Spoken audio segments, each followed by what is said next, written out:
Hey guys, Fred and Sheila, Hatfield McCoy Museum, FredMcCoy.com. Sheila's behind the camera. Hi guys, hope you're having a great evening. Haven't had one of these in a while, but we're going to call this Keeping It Real. Yep. This is going to be a Keeping It Real segment. We used to do these all the time in our Hatfield McCoy collection when we first started. And Keeping It Real is where we correct something that's not true. We call somebody out when they say something wrong. Okay. Where something has been told, and we correct it. And what we're going to do here, we recently saw a video. I guess it's been out for a while. We don't watch a lot because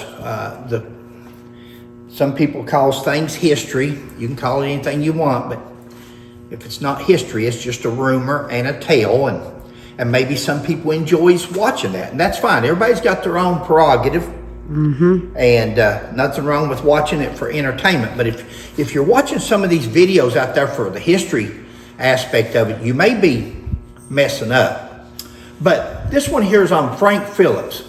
People had done a video on Frank Phillips. Now, there's been many videos done on Frank Phillips, and all the characters dealing with the Hatfield McCoy feud. Okay. Sheila and I have over 500 videos dealing with the Hatfield McCoy feud, correcting things with proof, with documentation, with photographs, with birth and death certificates, Civil War records, court records. And that's what we try to do. We try to prove our case.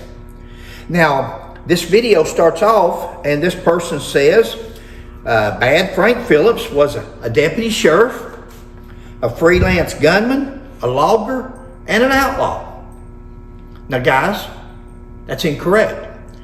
Frank Phillips, if you study Frank Phillips, and if you know any of Frank Phillips' descendants, generations and generations that's come down the line, we know that Frank Phillips was a Pike County deputy sheriff. We know that Frank Phillips was a Kentucky sworn law enforcement officer with statewide jurisdiction. We'll get to that in a minute. What we don't know is, other than written in books, mostly by Hatfield, West Virginia Hatfield sympathizers, with no proof, and that's what we go on. Sheila and I go with proof. Is there any proof whatsoever that he was a freelance gunslinger, a freelance gunfighter? That's not true. Frank Phillips worked for the Pike County Sheriff's Department, and he worked for the state of Kentucky, Governor Simon Buckner. No freelance gunfighter. A logger says that he was a logger. You know, in history, and you're going to hear that again in a minute, but in history they say Randall McCoy was a timberman, a logger. Randall McCoy's father, Daniel, was a timberman, a logger. Frank Phillips, that's rumors, guys. This guy died I was going to look it up before I got on here, but I said, oh shoot. Yeah, he was I think he was in his 40s, late 30s, early 40s. Check. And where did he have time for all this? That he's a gunslinger? In a minute, you're going to hear where he ran with Frank and Jesse James. Wasn't a logger, wasn't a timberman, wasn't a freelance gunfighter, and he wasn't an outlaw. Where did we get outlaw from? Who come up with the outlaw part? Good question. We don't know. It's somebody has written it in a book. A West Virginia Hatfield or West Virginia Hatfield sympathizer has written that throughout the years, and they wrote it into history. Absolutely no evidence whatsoever. Did he rob trains? Did he rob stagecoaches? Did he rob where did he get that from? No evidence. You know, if you look in the old days, in the old newspapers, you'll see Black Bart, you'll see the James Gang. You can see news articles of all these people where they were criminals. We've never seen the first story where Frank Phillips robbed a stagecoach, train. Grandparents in Pike County was Jesse and Nancy Phillips, and that's correct. That's correct. His dad died in the Civil War. His father was Billy Phillips, and he was killed during the Civil War. That's true. That's correct. Right. Says he was hired by Perry Klein. It's just a short statement, and if you're not watching close, you'll miss it. He was hired by Perry Klein. Hired by Perry Klein for what? See, these people know that Perry Klein and Devil Lance Hatfield, this so-called property lawsuit that never existed, but they went on with that for years and years, that Perry Klein and Devil Lance didn't get along because Perry Klein had filed a lawsuit. Well, why would they connect Perry Klein to Frank Phillips? There's no connection. Perry Klein was the jailer, sheriff, youngest sheriff ever in Pike County. He was a state legislator, school board, started the first black school in Pike County. Frank Phillips never worked for Perry Klein. That's a myth to let people think that, well, that's what caused the feud, was Perry Klein and Frank Phillips over here and Jim Vance and Cap over there. Not true. Believe what you want. We're going to tell you the facts. It's up to you. You can prove us wrong. And if you do, we'll correct it and make another video. But I don't think you can. I challenge you to prove us wrong on any of the things that we're saying right now. Nothing we have ever found has Frank Phillips working for Perry Klein. He did, however, work for Basil Hatfield, the sheriff of Pike County. You know, Basil Hatfield was the brother. Basil Hatfield was my great-great-uncle. Yeah. He was the brother to my great-great-grandfather, Preacher Ance Hatfield. Again, I'm half Hatfield and McCoy. Preacher Ance and Polly's daughter, Nancy, married Asa McCoy. It's my great-grandparents.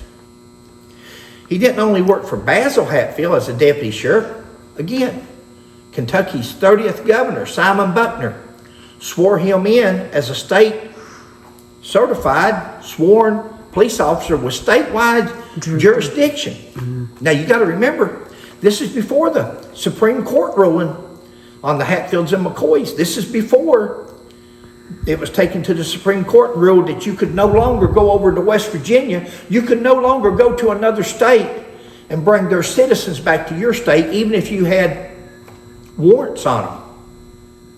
See, Frank Phillips had warrants on people from West Virginia, Hatfields, and Hatfield gang. He went and served those warrants. After he brought them back to Kentucky, 9 of them, they filed suit. It went all the way to Supreme Court. Supreme Court ruled you can't do that no more. You can't go to another state and bring their citizens back. What you've already got there, rearrest them and try them, and they did. And all of them was convicted, and Cotton Top was hung. Yeah. He had statewide jurisdiction.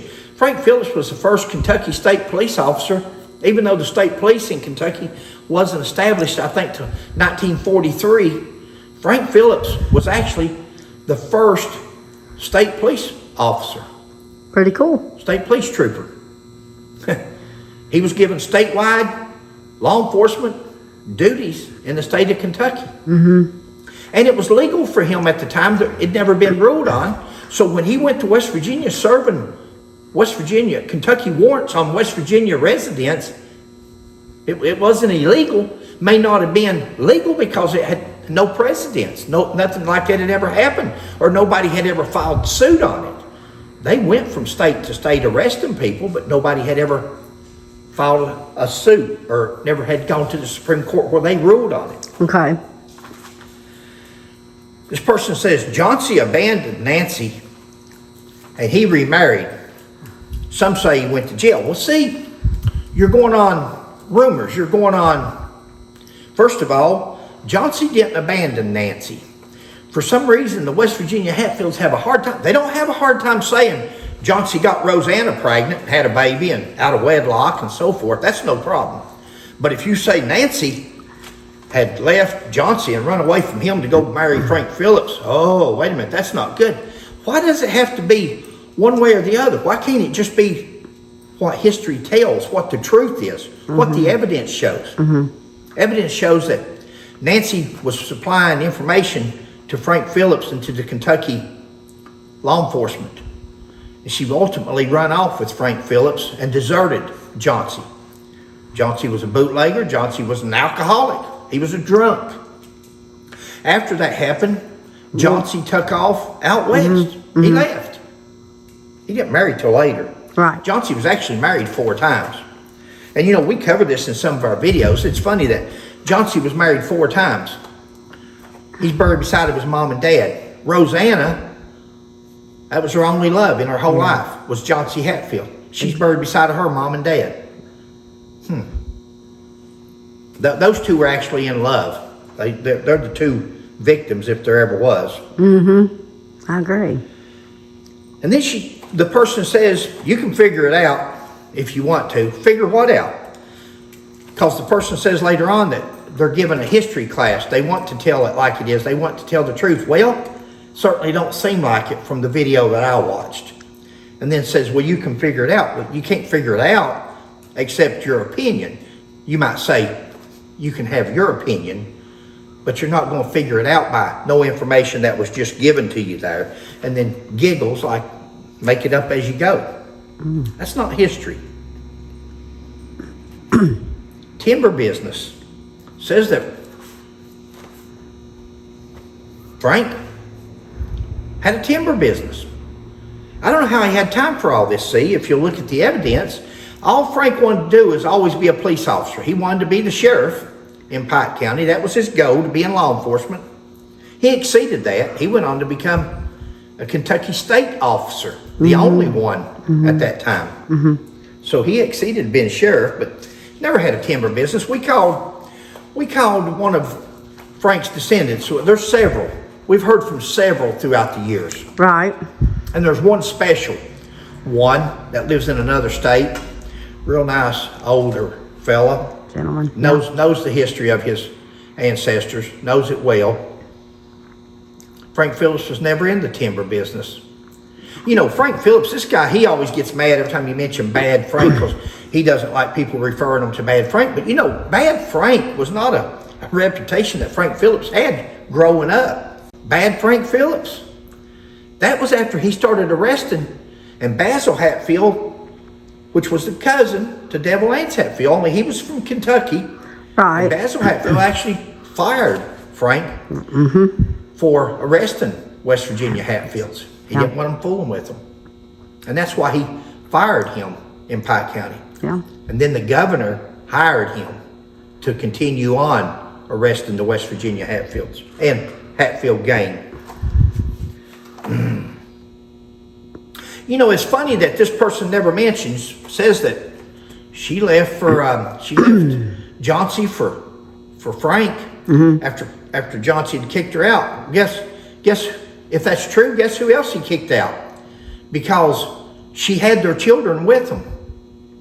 Is he a deadbeat dad? Was Johnsy Hatfield a deadbeat dad? Of course he was. You know who wasn't? Frank Phillips. Guess who took Johnsy Hatfield's children that he had with Nancy and raised them like his own? Not a Hatfield, not a McCoy. He raised those children like they were his own, even though they were Johnsy's. Nobody ever mentions that. Frank's this bad guy. Frank's this villain, hired gun, outlaw. But he takes Johnsy Hatfield's children that he wouldn't raise himself, and he raises them. Think about it.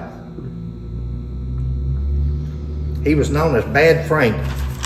He was known as Bad Frank after West Virginia Hatfields gave him that name.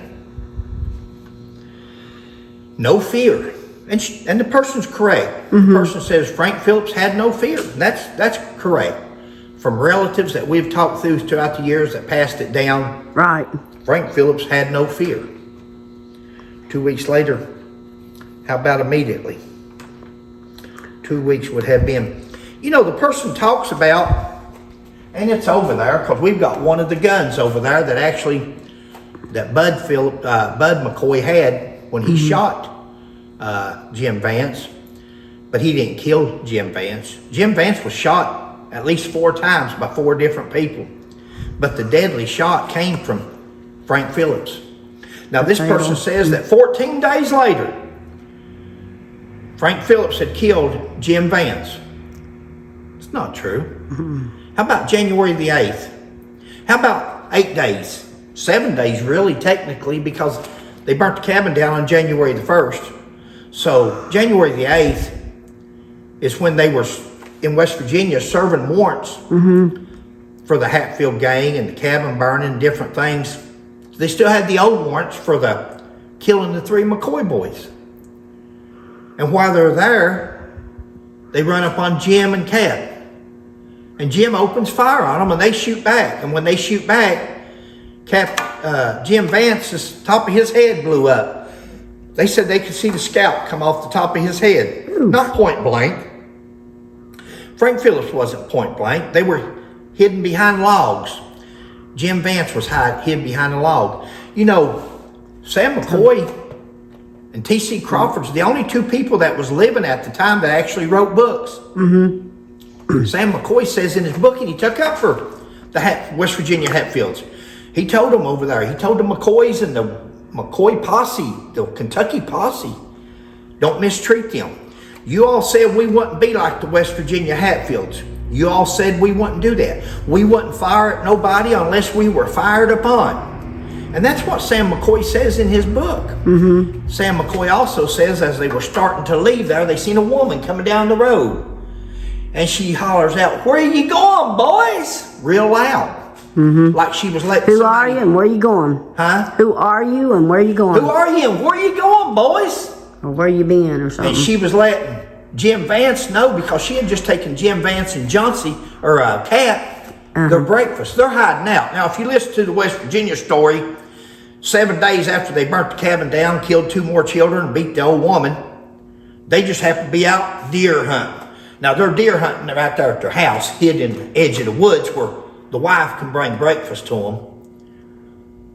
But they want you to believe that, oh, they were out deer hunting. They were on a deer hunting expedition. Yeah, okay. They were hiding out. They were hiding from the West Virginia, the Kentucky posses. And when they saw the Kentucky posse coming and she hollered out, "Where are you going? Who are you?" Somebody said, "Over there is Jim Vance." Yep. That's what Sam McCoy says in his book. Had no reason not to believe him. He was there. Yep.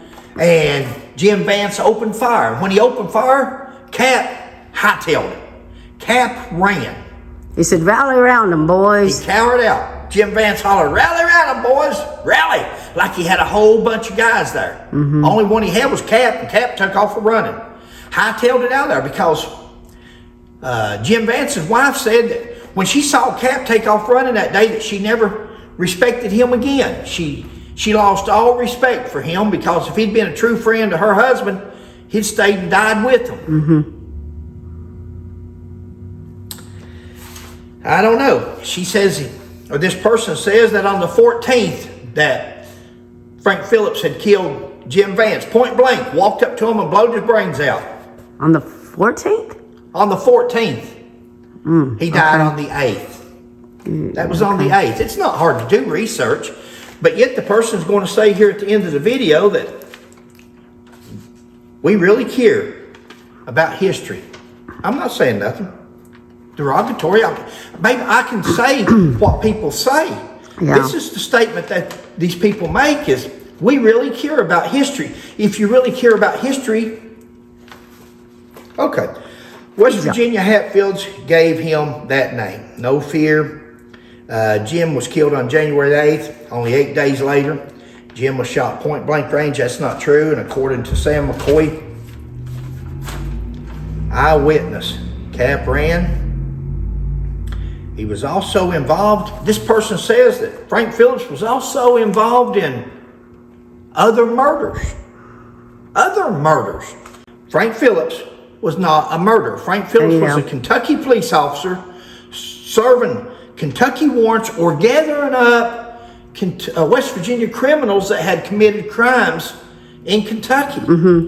Jim Vance was one of them. Right.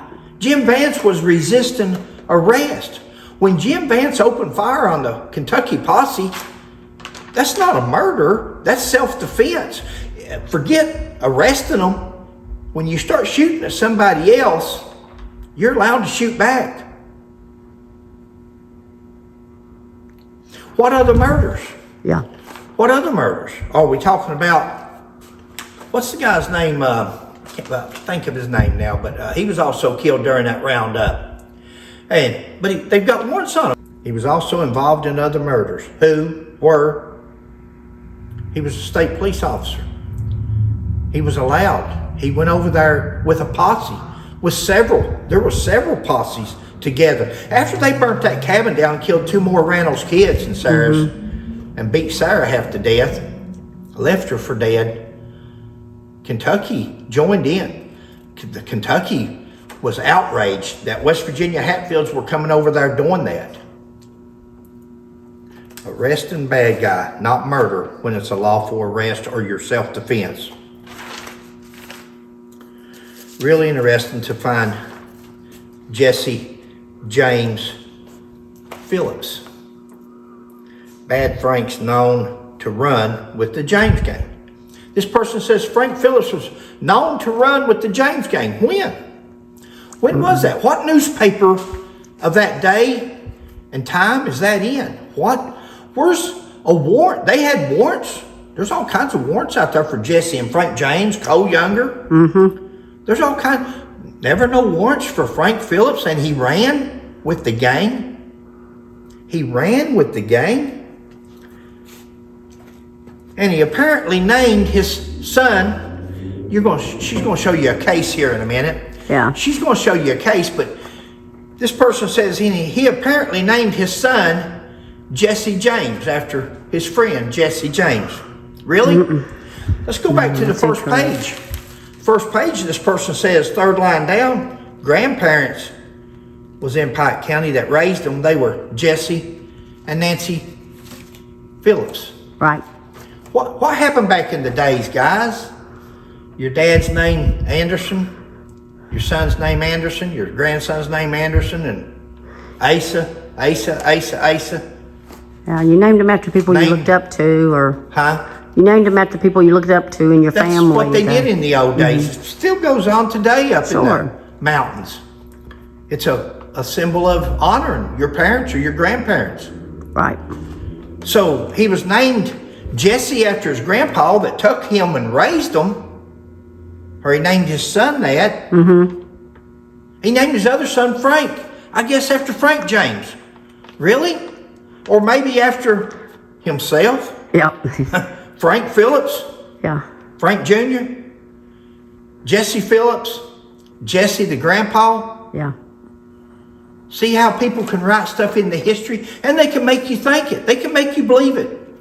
And again, believe what you want. You can go to these Facebook pages, Hatfield McCoy Facebook pages, and you can believe that history, that stuff they put on there and call history if you want. Or you can do your research if you're really a historian and you want to know the facts. Facts are out there. Don't believe everything you're told. Just because Frank and Jesse James and Frank Phillips was named Frank and named his son Frank and named his other son Jesse doesn't mean he named them after Frank and Jesse James. He named them after Jesse, his grandpa, and after himself. Yep. Who was a friend of his? Sounds good, but all hogwash. What do you mean? All hogwash. Talking about Jesse James. Oh, no. So he named them after Jesse and Frank James, after was friends of his. We say hogwash. That's hogwash. It's not true. And then the person says, who really cares? We do. If you can tell the true history. Was asking about the video they just done. The person says, who really cares about this? Well, we do, the person says. We care about the history. Evidently you don't. Because we've called them out. They had pictures of other people as my great-great-grandparents, Uriah and Aunt Betty. There's been all kinds of history throughout that's been misrepresented and not true. And that's where we come up with these keeping it real videos from. Was from Miss Truce. That's where we came up with this from. Keeping it real. From people, and there's a Henry rifle out there that says it's signed by Devil Anse descendant. That's no more Devil Anse Hatfield's descendant than a man in the moon. We've called out so many different things. And if you bought one of those $4,000 Henry rifles, you got hornswoggled.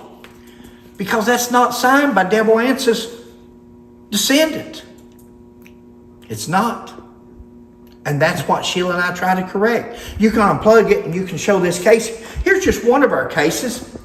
And I'll go ahead and continue to talk. Okay. Guys, this is Jesse James. This is one of Frank's sons here. Remember now, Frank Jr., his other son, is actually on the monument over in Pikeville, on the law enforcement monument. Mm-hmm. He was killed in the line of duty as a Pike County deputy sheriff. Frank Jr. was.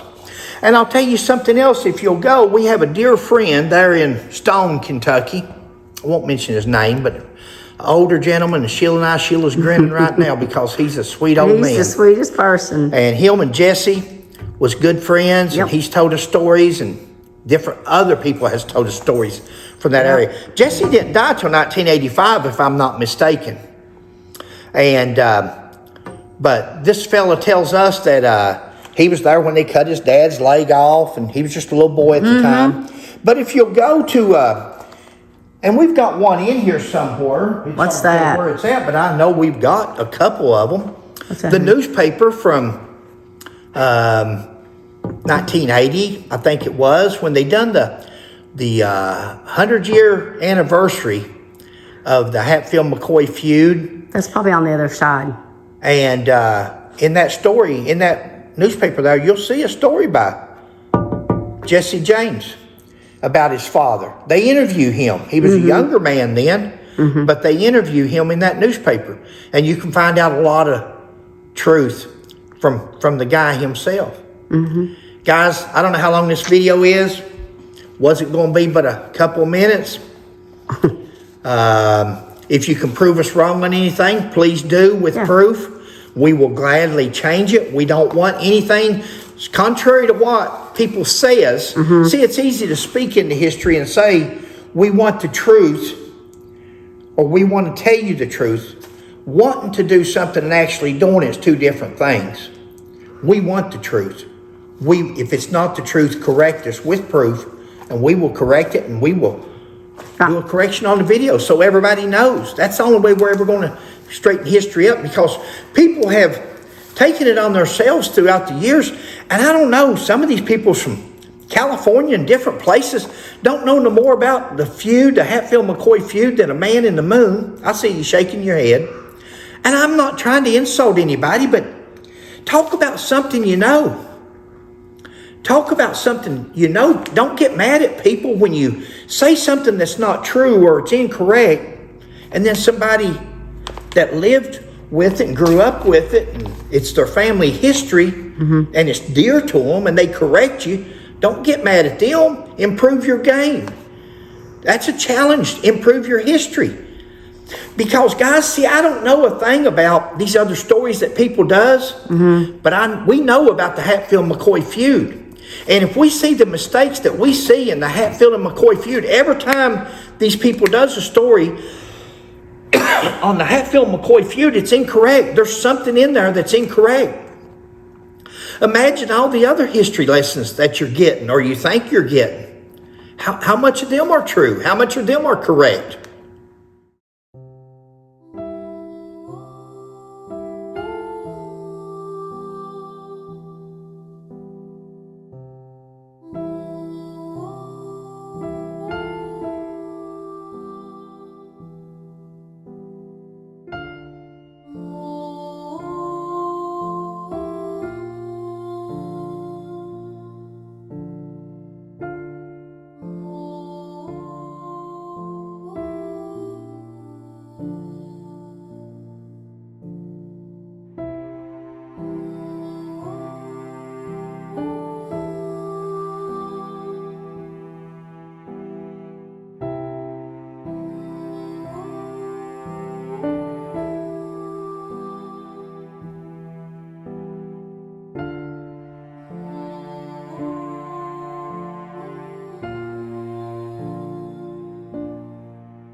Thanks for joining us. Sheila, do the closing. Okay. Bye. Hi guys, hope you're having a great evening. Thanks for watching. Please like, subscribe, and share. We'll catch you on the next one. Bye.